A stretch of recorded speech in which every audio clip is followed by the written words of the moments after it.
Good morning students.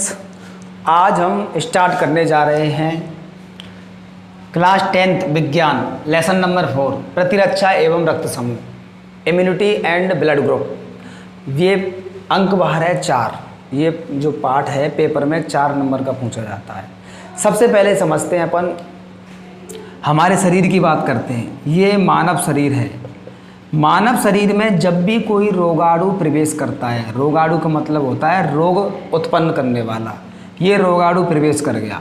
अब रोगाणु प्रवेश कर गया तो क्या होगा, शरीर के द्वारा विभिन्न प्रकार की क्रियाएं होंगी इस रोगाणु को मारने के लिए, इस रोगाणु को नष्ट करने के लिए, इस रोगाणु के उन्मूलन के लिए विभिन्न प्रकार की क्रियाएं होंगी। मतलब प्रतिरक्षी का निर्माण होगा। आगे पढ़ेंगे किसका निर्माण होगा, प्रतिरक्षी का निर्माण होगा। तो हम और प्रतिरक्षी क्या करेंगे, इस रोगाणु को मार देंगी, नष्ट कर देंगी, इसका उन्मूलन कर देंगी, जिससे क्या है मानव शरीर क्या रोगग्रस्त नहीं होगा। तो देखो मानव में रोगाणुओं के उन्मूलन की क्षमता पाई जाती है, बिल्कुल पाई जाती है। देखो यहाँ पे रोगाणुओं का उन्मूलन हो जाता है, उसको नष्ट कर देते हैं, जिसे प्रतिरोधक क्षमता कहते हैं, रोग प्रतिरोधक क्षमता कहते हैं। इसके कारण मानव शरीर आसानी से रोगग्रस्त नहीं होता। ठीक है ना, मानव शरीर आसानी से रोगग्रस्त नहीं होता। क्यों बच्चों, क्योंकि उस मानव में प्रतिरोधक क्षमता पाई जाती है, रोग प्रतिरोधक क्षमता पाई जाती है। ठीक है ना। आगे प्रतिरक्षा विज्ञान किसे कहते हैं, शरीर में रोगाणुओं के उन्मूलन हेतु होने वाली क्रियाओं एवं संबंधित तंत्र को प्रतिरक्षा कहते हैं। शरीर में रोगाणु अगर प्रवेश करेंगे तो इनके प्रति, रोगाणुओं के प्रति विभिन्न प्रकार की क्रियाएं होंगी, मतलब प्रतिरक्षियों का निर्माण होगा। अब प्रतिरक्षियों का निर्माण किस तंत्र से हुआ है, उन सभी को मिलाकर अपन क्या कहते हैं, प्रतिरक्षा विज्ञान कहते हैं। तो शरीर में रोगाणुओं के उन्मूलन हेतु होने वाली क्रियाओं एवं संबंधित तंत्र को प्रतिरक्षा विज्ञान कहते हैं। नेक्स्ट, प्रतिरक्षा। प्रति का मतलब होता है किसी दूसरे से, प्रति का मतलब किसी दूसरे से, रक्षा का मतलब होता है सुरक्षा करना, किसी दूसरे से सुरक्षा करना, मतलब रोगाणुओं से सुरक्षा करना। रोगाणुओं से लड़ने की क्षमता ही अब क्या कहलाती है, प्रतिरक्षा कहलाती है। शरीर में रोगाणुओं से लड़ने की क्षमता को अपन क्या कहते हैं, प्रतिरक्षा कहते हैं। ठीक है बच्चों, इसे नोट कीजिए। आगे चलते हैं। नेक्स्ट आगे स्टार्ट करते हैं बच्चों प्रतिरक्षा के प्रकार। प्रतिरक्षा के प्रकार, हमारा शरीर रोगाणुओं से हमारे शरीर की रक्षा किस प्रकार करता है, कौन कौन सी विधियों के द्वारा करता है। प्रतिरक्षा के प्रकार, प्रतिरक्षा दो प्रकार की होती है। नंबर 1 स्वाभाविक प्रतिरक्षा विधि। कौन सी, स्वाभाविक प्रतिरक्षा विधि। दूसरी है उपार्जित प्रतिरक्षा विधि। स्वाभाविक प्रतिरक्षा विधि क्या होती है, यह जन्मजात होती है। ठीक है ना, इसे सामान्य या प्राकृतिक प्रतिरक्षा भी कहते हैं। ये जन्म से ही बच्चों को प्राप्त होती है, जन्म से ही मानव को प्राप्त होती है। ठीक है ना, इसलिए इसे जन्मजात प्रतिरक्षा विधि भी अपन कह सकते हैं। इसमें क्या होता है, हमारे इस प्रतिरक्षा में क्या होता है, इस प्रतिरक्षा विधि में जो हमारा शरीर है वो सभी प्रकार के रोगाणुओं के लिए समान तरह का व्यवहार करता है, समान तरीके से कार्य करता है। ठीक है, रोगाणुओं से लड़ता है, समान तरीके से लड़ता है। ठीक है ना, किसी भी प्रकार का रोगाणु हो, मलेरिया का रोगाणु हो तो उससे समान व्यवहार करेगा। अगर वायरस हो, जुकाम का वायरस हो, राइनो वायरस जिसे कहते हैं, उसके लिए भी समान व्यवहार करेगा। ठीक है, समान तरीके से व्यवहार करता है। इसके अंतर्गत क्या होता है, हमारे शरीर के कुछ अंग रोगाणुओं के लिए प्रतिरोधक का कार्य करते हैं, रोगाणुओं को रोकने का कार्य करते हैं, जैसे त्वचा हो गई। ठीक है, समझते हैं। स्वाभाविक प्रतिरक्षा विधि यह जन्मजात होती है। इसे प्राकृतिक प्रतिरक्षा या सामान्य प्रतिरक्षा भी अपन कहते हैं। ठीक है, प्रकृति से प्राप्त है ना, इस वजह से, क्योंकि इस प्रतिरक्षा में हमारा शरीर सभी प्रकार के रोगाणुओं के प्रति समान तरीके से व्यवहार करता है। इसको अपन जन्मजात प्रतिरक्षा भी कह सकते हैं। ठीक है ना। इस प्रतिरक्षा में शरीर के कुछ अंश रोगाणुओं के लिए अवरोधक का कार्य करते हैं। किसका कार्य करते हैं बच्चों, अवरोधक का कार्य करते हैं। ये अवरोध 4 प्रकार के होते हैं। ये अवरोध कितने प्रकार के होते हैं बच्चों, 4 प्रकार के अवरोध होते हैं। जैसे भौतिक अवरोधक, भौतिक अवरोधक जिनको अपन बाहर से देख सकें, टच कर सकें, जैसे त्वचा, नासाछिद्र तथा अन्य अंगों पर पाए जाने वाले पश्चिमाभ एवं कसाव। पश्चिमाभ एवं कसाव बच्चों कुछ नहीं होते, बाल होते हैं। ठीक है ना, क्या होते हैं, बाल होते हैं। छोटे बाल होते हैं जिनको अपन पश्चिमाभ कहते हैं, और थोड़े से बड़े बाल होते हैं इनको क्या कहते हैं अपन, कसाव कहते हैं। ठीक है ना, त्वचा पर बाल पाए जाते हैं, नासा छिद्र में बाल पाए जाते हैं और अन्य अंगों पर भी बाल पाए जाते हैं। जैसे मान के चलो कोई भी रोगाणु है वो नाक में होकर प्रवेश करने की कोशिश कर रहा है, तो नाक में पाए जाने वाले बाल, नाखूनों में पाए जाने वाले बाल क्या करेंगे, इन रोगाणुओं को रोक लेंगे, ठीक है, अंदर जाने से रोक लेंगे। पाए जाने वाले कसाब तथा श्लेष्मा ग्रंथि आदि आते हैं नासा छिद्र में, अंदर नासा गुहा में श्लेष्मा ग्रंथि भी पाई जाती है। श्लेष्मा ग्रंथि क्या करती है बच्चों, क्या करती है श्लेष्मा ग्रंथि, थोड़ी थोड़ी श्लेष्मा स्रावित करती है, जिसको आप जानते हैं, चिपचिपा पदार्थ जिसको आप जानते हैं, स्रावित करती हैं। अगर कोई रोगाणु बालों से नहीं रोका, नासा छिद्र में जो बाल पाए जा रहे हैं उनसे नहीं रोका, तो क्या होगा, श्लेष्मा झिल्ली से चिपक जाएगा।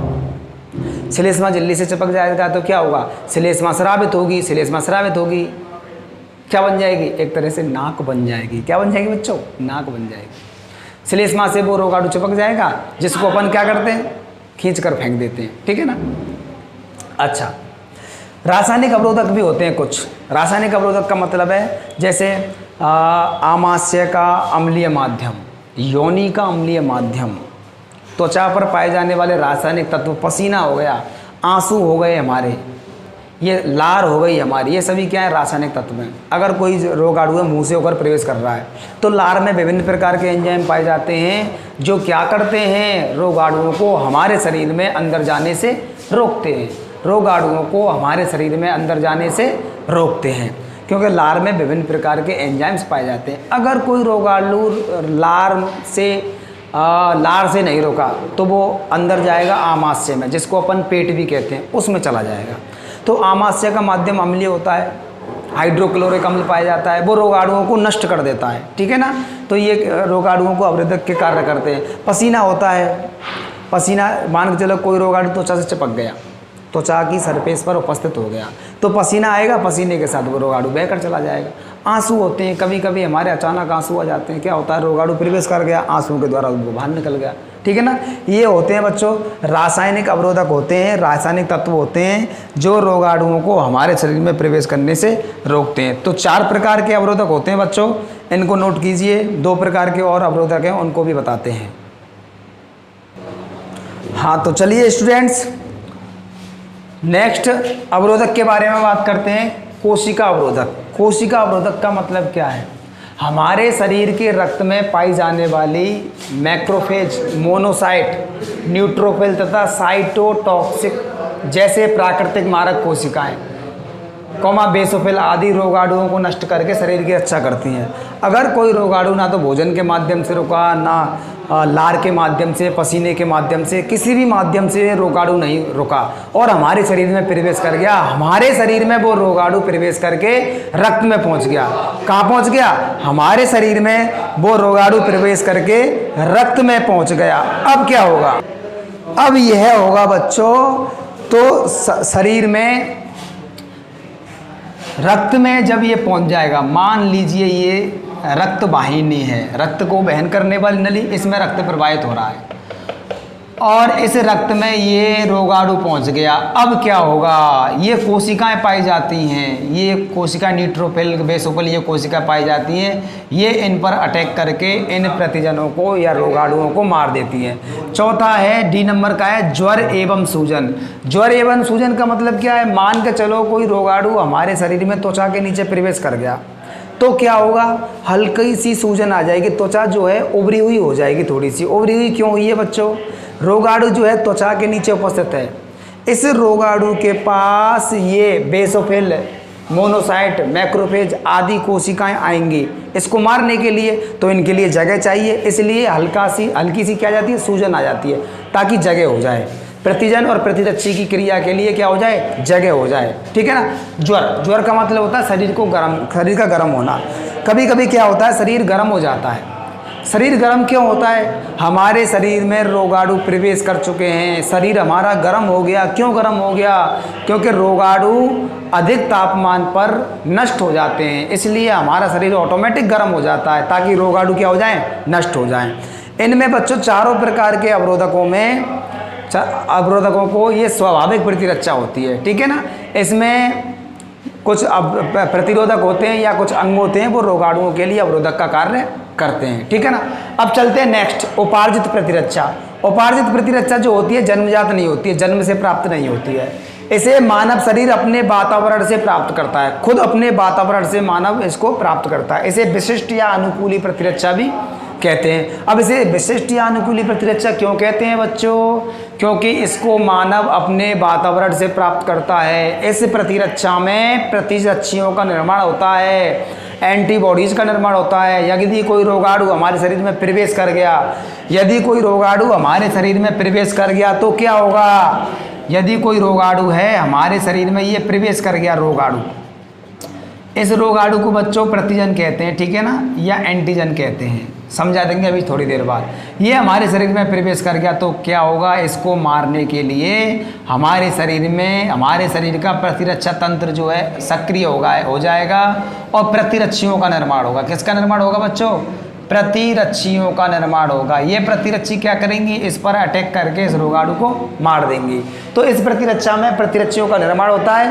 प्रतिरक्षी क्या करती हैं? एंटीजन मतलब प्रतिजन, ये वाला रोगाणु के साथ विशिष्ट प्रकार की अभिक्रिया करती हैं और उसको नष्ट कर देती हैं, जिसके कारण कोशिका माध्यित प्रतिरक्षा सक्रिय होती है, जिसके कारण कोशिका माध्यित प्रतिरक्षा सक्रिय होती है।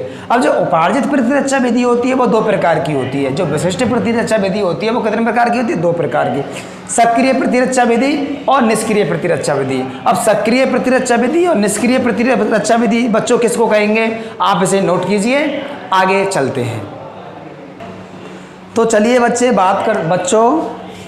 बात करते हैं सक्रिय प्रतिरक्षा के बारे में। ये एक प्रकार की उपार्जित प्रतिरक्षा विधि है, ठीक है ना। देखो, इसमें शरीर एंटीजन मतलब रोगाणु, ठीक है, प्रतिजन भी कहते हैं, के विरुद्ध प्रतिरक्षियों का निर्माण करता है। प्रतिरक्षी कहते हैं एंटीबॉडी का निर्माण करता है। यह प्रतिरक्षा केवल, देखो, यह प्रतिरक्षा केवल उस प्रतिजन के लिए होती है जिसके विरुद्ध एंटीबॉडी का निर्माण हुआ है। जो ये हमारा शरीर है, इसमें एंटीजन या रोगाणु प्रवेश कर गया तो क्या होगा बच्चों? प्रतिरक्षी बन जाएंगे। क्या बन जाएंगी?